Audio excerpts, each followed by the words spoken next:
Oi, pessoal do Base, eu sou a Juliana. Estamos aqui para conversar um pouco sobre homeopatia. Recentemente, apareceram na imprensa algumas reportagens afirmando que o príncipe Charles havia se curado do Covid-19 com homeopatia e que esse tipo de medicação é usado pela família real britânica há gerações. Nós, do Base, não podemos responder essas questões, mas o que nós podemos fazer é convidar a doutora Márcia Varejão, pediatra homeopata, e a doutora Maria Isabel de Almeida Prado, farmacêutica, filósofa e homeopata, para conversar conosco como a homeopatia pode e deve nos ajudar muito nesse período esquisito. Além disso, eu gostaria muito que elas contassem um pouquinho para nós sobre a relação da homeopatia com a filosofia, a base sobre a qual caminhamos. Agora, ambas vão conversar com vocês. Fico por aqui. Obrigada e até a próxima. Olá, a Juliana me apresentou. Eu sou Maria Isabel de Almeida Prado, farmacêutica homeopata e também formada em filosofia. E a gente gostaria de contar um pouquinho dessa história da homeopatia, que já tem aí mais de 200 anos, e da onde vem, né, e como ela se construiu a partir de Samuel Hahnemann, que lança sua obra fundamental, chamada Órgão da Arte de Curar, em 1810. Então, um pouquinho do Hahnemann. Ele foi um médico saxão, né, atual Alemanha, e que viveu um tempo de grande conturbação ou de grande caos, né, que na verdade traz tantos benefícios, né, é do caos que nascem as grandes revoluções culturais. Ele vive nesse momento, se a gente olhar para o entorno, né, na França, a gente está tendo todo o processo da Revolução Francesa, nos Estados Unidos, no próprio Brasil, e com quanta efervescência no mundo das ideias, né, as questões paradigmáticas sendo bastante redefinidas.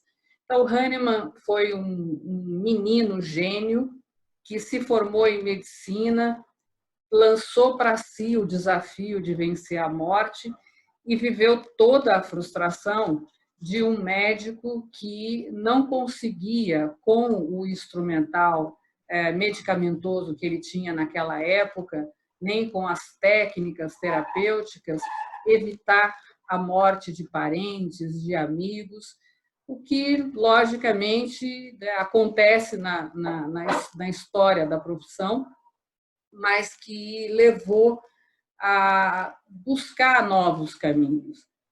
E, com isso, ele, usando-se das grandes habilidades culturais que ele tinha, ele falava muitas línguas, ele dominava, escrevia, traduzia em muitas línguas, desde o alemão, sua língua original, o latim, que era a base dos textos, né, que normalmente se estudava naquela época.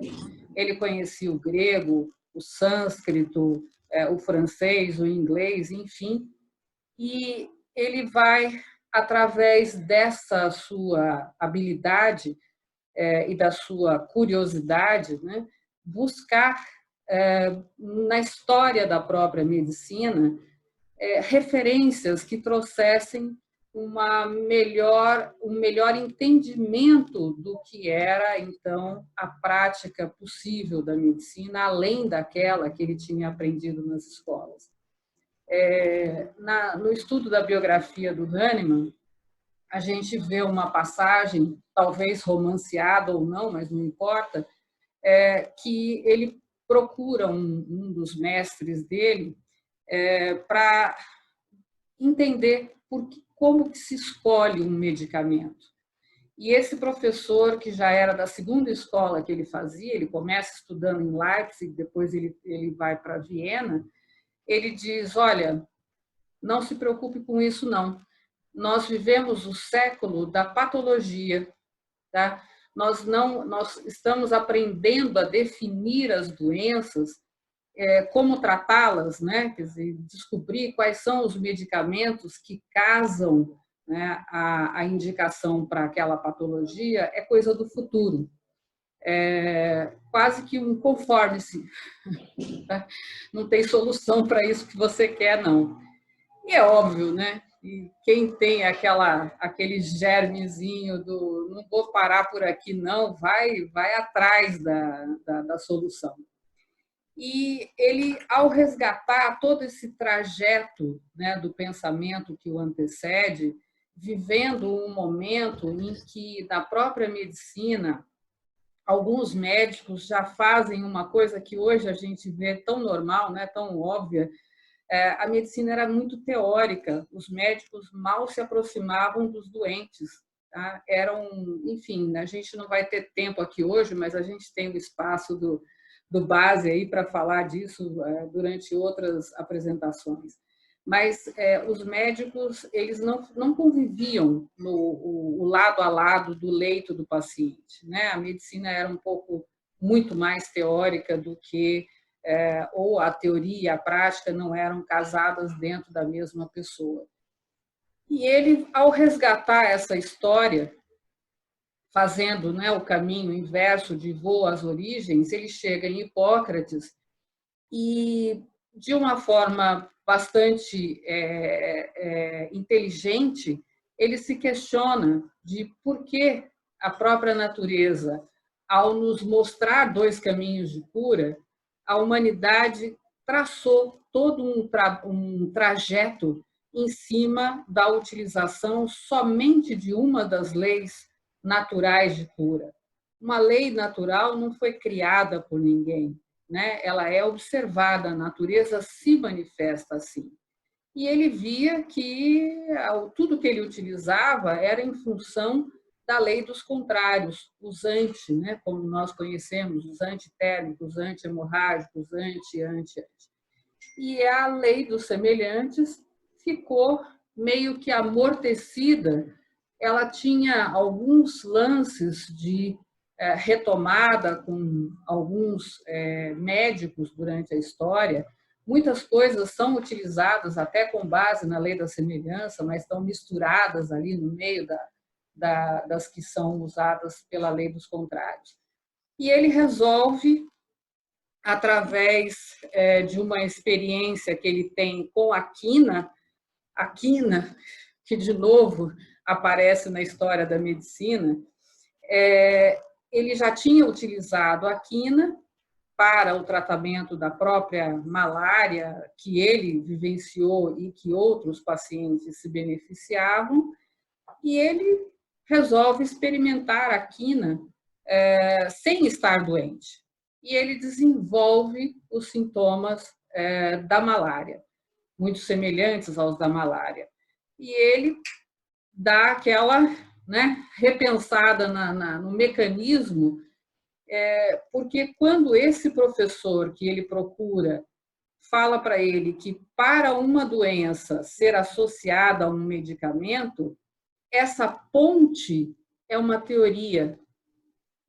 O que faz alguma coisa ser utilizada para outro fim é uma teoria, e nós estamos aqui no base, né?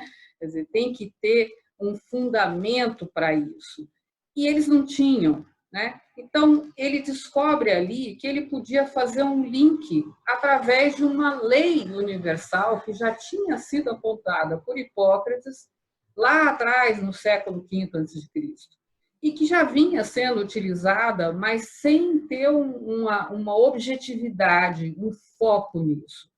E ele passa, então, a experimentar substâncias e utilizá-las com base na lei da semelhança.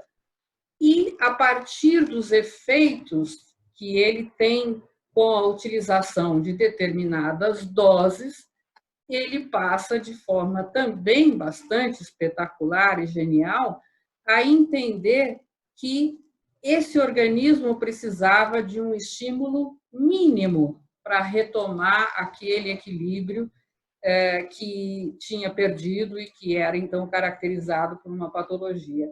Então, esse movimento é bastante lógico e ajudou muito a Hahnemann mais do que a outros, né, que atravessaram esses 23 séculos entre um enunciado hipocrático e uma prática da organização da homeopatia, o fato de ter vivido um século e pouquinho depois de Newton e dele entender e conviver com a, a presença forte, né, do pensamento newtoniano, em que toda a natureza passa a ser instrumentalizada através das leis de Newton. Então, o fato de conhecer a lei da ação e reação trouxe a possibilidade de uma farmacotécnica, de uma preparação e utilização do medicamento em doses mínimas. E, de novo, o pensamento, de novo, a base do pensamento. Né? Quer dizer, por que utilizar a dose grande se o estímulo mínimo é suficiente e necessário quando baseado na lei da semelhança? Então, isso tudo é de uma consistência muito importante, muito interessante para a prática terapêutica, né? E isso veio se propagando durante esses 2 séculos com alguma resistência muito mais calcada na ignorância do que porque todos os médicos que realmente se aprofundam na prática da homeopatia não voltam atrás, né? Incorporam, só incorporam. Tá? A outra questão que a Juliana propõe, baseada nos fatos, né, que circulam, e até então nós não temos a confirmação, mas nós temos a história da família real que se envolve com a homeopatia desde os seus primórdios. Hahnemann nasceu em 1755, acabou de comemorar aí o seu 200º, 65º aniversário, agora dia 10. Ele falece em 1843, né, na França, e a gente tem uma referência até publicada numa revista que a gente editou, em que por volta de 1840 a família real ela recebe já um médico discípulo de Hahnemann como médico da corte. E de lá para cá, né, toda a família real vem sendo realmente tratada. A Márcia, com certeza, conheceu, eu tive o prazer de conhecer, de passear, de conversar, de entrevistar o Peter Fischer, que grande falta faz nesse momento, falecido recentemente, que foi o médico da corte até o ano passado, quando faleceu. Né? Então, isso é uma história real, nós não temos a história com relação ao tratamento específico da Covid, mas temos a referência histórica de que a família real é acompanhada pela homeopatia. Quem vai continuar esse bate-papo é a doutora Márcia Varejão, pediatra e homeopata, como já havia dito antes. Oi, gente. Eu sou Márcia, pediatra homeopata. Estou aqui para trazer para vocês algumas novidades, né, em relação à homeopatia. E a gente, né, na verdade, a gente trouxe todo esse trabalho sabendo que a família real sempre usou homeopatia, né? A gente tem o histórico desde Hipócrates, né? Se a gente vai lembrar, né, a medicina da semelhança. Então, o que eu queria trazer aqui para vocês de novidade? Eu queria trazer que tipo de medicamentos, quais são as bases, né, dos medicamentos homeopáticos, tá? O que a gente pensa inicialmente? Os medicamentos podem vir do reino animal, vegetal ou mineral, né? E a gente sabe que esses medicamentos, eles vão ser sempre extremamente diluídos, né? Foi o que a Bel explicou agora há pouco, que a gente usa a lei da semelhança, mas como a gente vai se basear? Por exemplo, vamos pegar um exemplo para ficar um pouquinho mais prático. Por exemplo, a gente tem um medicamento que é o Apis mel, né? A Apis mellifera, que nada mais é do que a abelha maceradinha, tá? Então, como é que é feito esse medicamento? Você pega a abelha, tritura essa abelha, né? Faz ela virar um componente líquido e aí você vai ter uma tintura da abelha. O que muita gente confunde, né, é a fitoterapia com homeopatia. Se a gente for pensar, a gente tendo essa abelha trituradinha, a gente está usando o medicamento in natura, sem ele estar diluído. Como é que a gente chega na homeopatia aí? A gente vai chegar, por exemplo, pegando essa abelha, a gente quer que essa abelha seja bem diluída para ela ser o componente homeopático, né? Então, como é que a gente faz? A gente vai pegar uma porçãozinha dessa tintura e vai diluir 100 vezes. E aí, a gente vai fazer um medicamento, uma Apismel CH1, que é que todo mundo vê quando vai comprar um medicamento homeopático, essas diluições CH1, CH2. Só que a gente raramente a gente vai usar um CH1. A gente acaba usando os medicamentos homeopáticos acima de CH4, acima de CH6.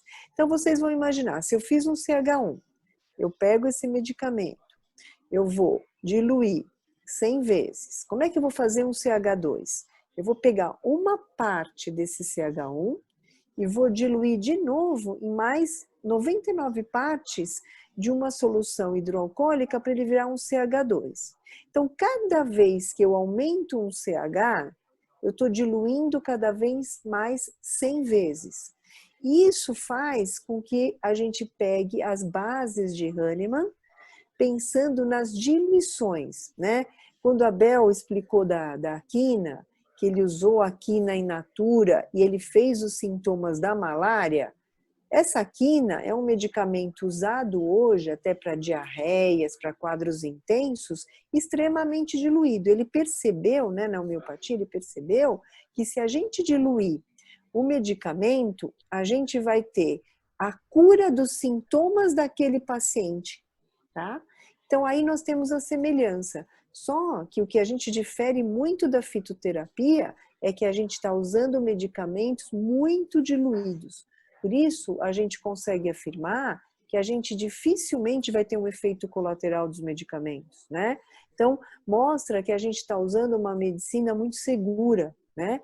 E sempre a gente vai estar abordando essa medicina pensando nos sintomas do paciente, né? Esses medicamentos, eles podem ser manipulados em glóbulos, podem ser manipulados em gotas, em pomada, várias maneiras de usar. Só que a homeopatia tem a base de ser medicamento vindo de origem animal, vegetal e mineral. Lógico que existem até algumas outras diferenças, mas essa é a base. E sempre estarem diluídos e usando a lei da semelhança.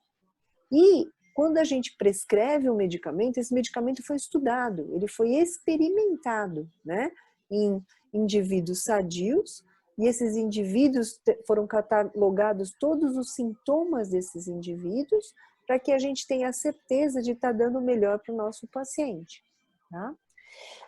Agora, pensando numa consulta homeopática, como é que a gente vai chegar? Nossa, será que esse medicamento é bom? Ah, meu filho tem uma rinite, por exemplo. Meu filho tem, olha, doutora, todo dia ele acorda espirrando um monte, né? O nariz coça e durante o dia ele melhora, à noite ele volta a ter o nariz entupido. Aí você faz uma formulinha desse medicamento pensando nesses sintomas do paciente. Então eu vou pegar, por exemplo, os espirros pela manhã, eu vou repertorizar, que é uma linguagem que a gente usa em homeopatia, eu vou pegar os sintomas da coceira, vou pegar a obstrução nasal à noite e vou montar um medicamento que cubra esses sintomas desse paciente, né? Aí a mãe te pergunta, então, doutor, eu também tenho rinite, posso usar o mesmo medicamento? Não pode.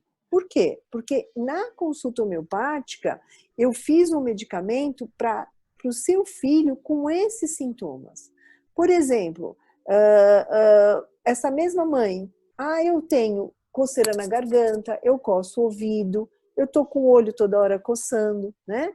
Então, o seu medicamento não vai ser o mesmo medicamento para o seu filho, porque a gente na homeopatia tem uma consulta muito detalhada, a gente vai perguntar detalhes de como é a rinite para fazer o melhor medicamento para o seu paciente.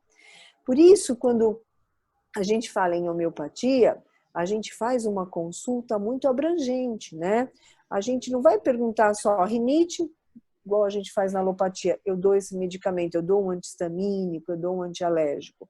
Não, eu vou aprofundar os sintomas do que eu estou querendo tratar para dar o melhor que eu posso para o meu paciente. E aí acabam aparecendo outras questões também, né? Existe homeopata que dá só um medicamento, só dá um medicamento único, só dá um medicamento de fundo. Existem homeopatas que fazem várias formulinhas de medicamento, vários compostos com vários medicamentos, dão mais de uma fórmula para o paciente. A homeopatia pode ser usada de várias maneiras.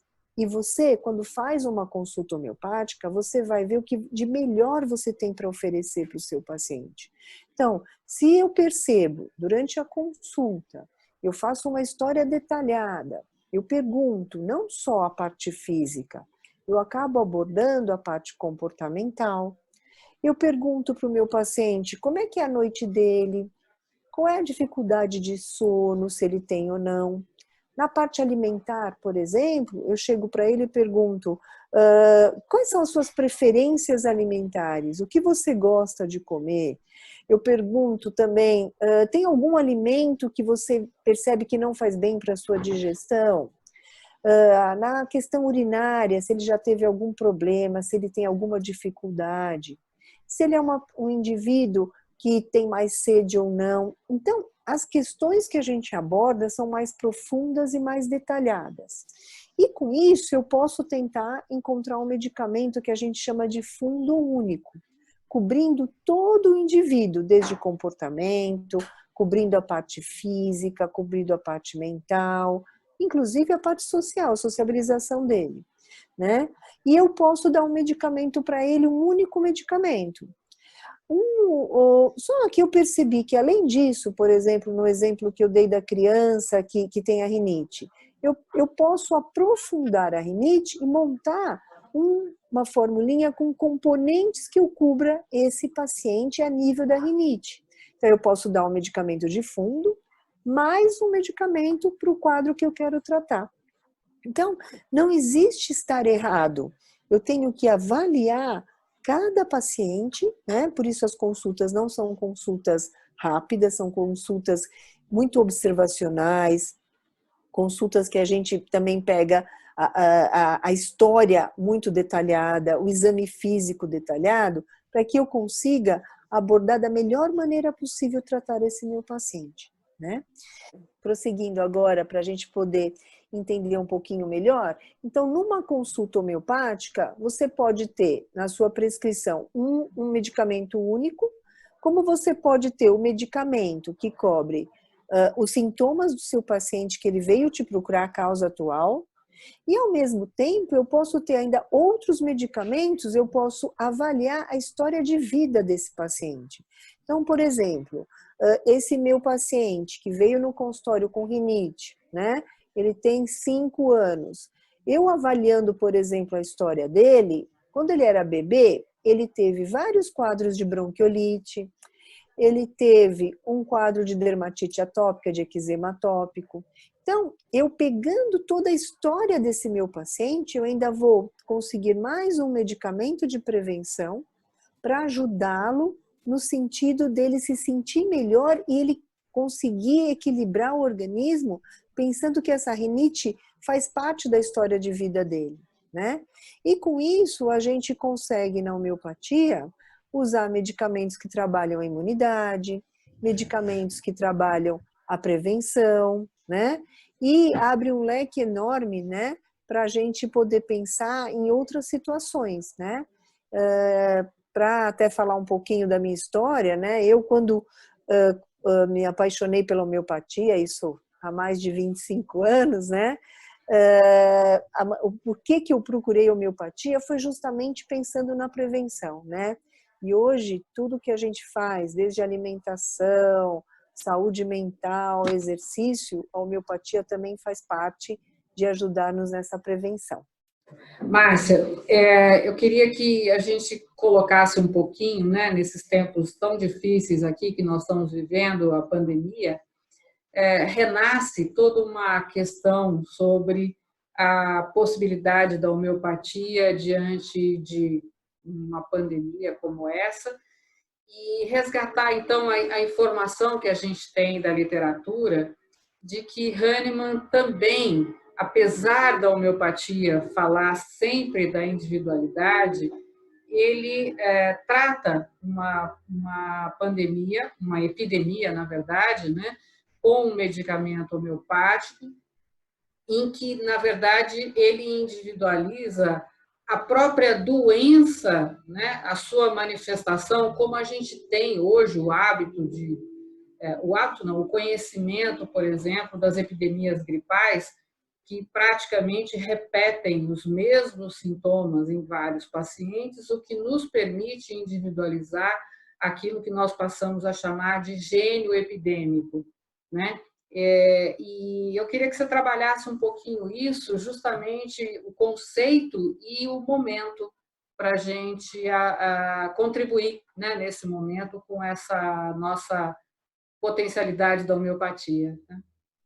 É isso mesmo, né, Bel? Eu acho que o gênio epidêmico, né, para quem não conhece, como é que é abordado esse gênio epidêmico, né? Então, por exemplo, o que vai se pegar? Vários pacientes, né? Vou pegar os sintomas que acontecem com frequência em vários pacientes dentro daquela epidemia, né? Uhum. Que foi, né? Que Hahnemann fez na época de 1790 e pouco, né? 99, que foi quando teve a escarlatina, teve uma epidemia de escarlatina, né? E ele conseguiu tratar com a nossa famosa, né, Bel? Nossa famosa Belladonna, né? E o que ele abordou? Febre alta, persistente, com sudorese, vermelhão no corpo, que é o sintoma da escarlatina, que se repetia, e ele percebeu que a Belladonna, em doses diluída, pôde ajudar e favorecer e prevenir muitas epidemias e muitos casos de escarlatina, né? E teve também, né, Bel, a gripe espanhola, não é verdade? Quer falar um pouquinho da gripe espanhola, Não, Bel? eu estava lembrando aqui da relação da escarlatina, num texto que talvez esteja no órgão ou em outra obra dele, em que ele fala que ele trata a massa, né, por esse gênio epidêmico, e as pessoas então questionam, né, cadê a individualidade? E a individualidade também é da doença, né? Porque hoje, naquela época, longe de conhecer o que eram os vírus e bactérias, eles têm, digamos, uma manifestação comum em todos aqueles em que acometem, mas ele dizia o seguinte: aquelas pessoas que tinham algum tipo de sintoma diferenciado era porque tinha já uma doença de base que fazia interferência, né, com aquela epidêmica, e que, então, para esses casos, ele era, então, levado a individualizar. Mas, com isso, ele pôde tratar uma cidade inteira, né, com uma mortalidade infinitamente menor do que as outras cidades para os que não seguiram o tratamento dele. Né? E isso a gente vê anualmente na gripe, não é, Márcia? É isso mesmo, né? Então a gente tem até o exemplo da gripe espanhola, que foi uma influenza na época, né? Uhum. Que foi na época da Primeira Guerra, né? 1918 até 1920, né? E acometeu, ninguém sabe dizer exatamente onde começou, né? Eu até pesquisei e vi que fala-se em gripe espanhola, porque ela acometeu na época o reinado espanhol, mas na verdade o que acham que começou em outros países e foi se espalhando através da guerra, né? E na época conseguiu-se com a gripe espanhola, usando os medicamentos que cobriam o quadro de influenza, né? A gente conseguiu trabalhar nessa época o gênio epidêmico do influenza, né? Uhum. E até, né, Bel, tem um medicamento que a gente usa com frequência, que é o oscilococcino, que foi também descoberto bem na sequência dessa gripe espanhola, né? Por um médico que viveu o drama, né? Viveu a guerra e a pandemia, né? É isso aí, é isso aí. Grandes descobertas também nessas Grandes, épocas de grandes. problemas graves, né? É. E Eu agora acho, chegando no coronavírus, né, Bel? pois que não é uma gripinha e que também tem essa possibilidade de ser repertorizado. A gente está ouvindo aqui e ali, né, alguns pacientes, até países como a Índia, que vem aplicando os conceitos da homeopatia, os medicamentos homeopáticos de forma preventiva. E, aliás, prevenção é o melhor caminho, né? Isso mesmo, né? E o que a gente tem começado a esses estudos atuais do coronavírus, né? Que eles abordam uma coisa que é extremamente frequente em porcentagem, né? Em número de casos, a febre, né? A Uhum, fadiga, aquele cansaço do coronavírus, né? Mesmo no quadro inicial, mesmo em quadros que não evoluem para quadros graves, né? uhum. A fadiga e a tosse seca, são os 3 sintomas bem importantes, né? E isso nos ajuda a começar a fazer pesquisas de medicamentos homeopáticos que também vão ser um gênio epidêmico para esse coronavírus, que são estudos que já estão bem avançados aí, né? Márcia, eu tenho até escrito alguma coisinha aí pelas mídias, considerando isso, tá? A homeopatia, ela leva em conta a capacidade de resposta do organismo, né? Nós somos estressados o tempo todo com substâncias químicas, com micro-organismos, com falhas alimentares, com questões emocionais externas e internas, né? Porque a gente também fabrica os nossos problemas, né? E é uma provocação que eu sempre fiz, né, nas palestras sobre gripe, às vezes até falando do oscilococcino, é que nós temos que entender finalmente que o vírus é parte, ele é coautor do quadro, ele não é a causa única, porque eu posso estar gripada, dormindo do lado do meu marido e ele não gripar. Então, essa capacidade de resposta, ela é grandemente auxiliada e aumentada com o uso do medicamento homeopático. E é essa a grande vantagem. Então, nós temos o medicamento individualizado, sim, através dessa consulta que você bem descreveu.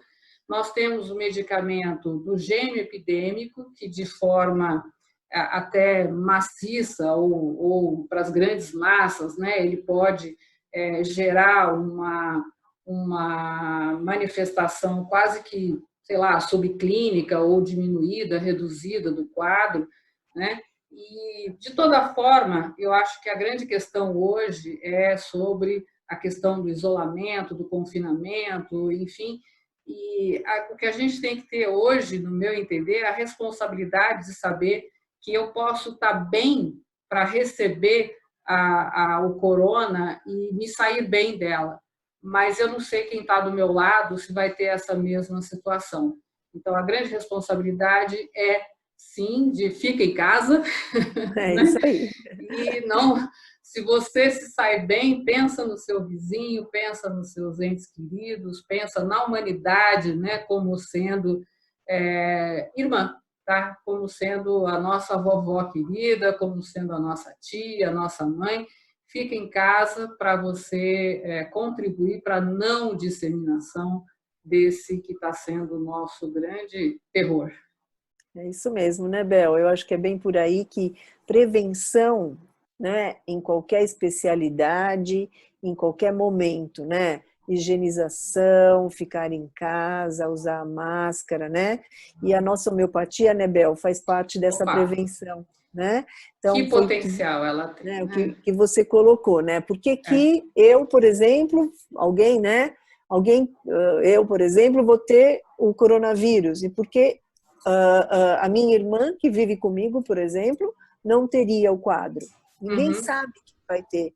Mas se a gente trabalhar a imunidade, trabalhar o sintoma, a prevenção, nós vamos estar ajudando sempre. Não é isso? Sim, grandemente. Isso aí. Bom, eu acho que nós chegamos ao final, hein, Márcia? Foi um prazer aqui dividir esse espaço, essa telinha aqui, né? O abraço fica para mais tarde. Isso mesmo, abraço nosso virtual, né? Agradeço muito esse bate-papo, que foi ótimo. Eu e a também gente está aqui para contribuir para todo mundo que quiser saber um pouquinho da homeopatia, para contar com a gente, né, Bel? Verdade, contem conosco sempre. Isso aí. Obrigada, Base, obrigada por estar dando oportunidade para a gente. Beijão para vocês. Obrigada, Mali, Base e Juliana. Obrigadão. Tchau, tchau.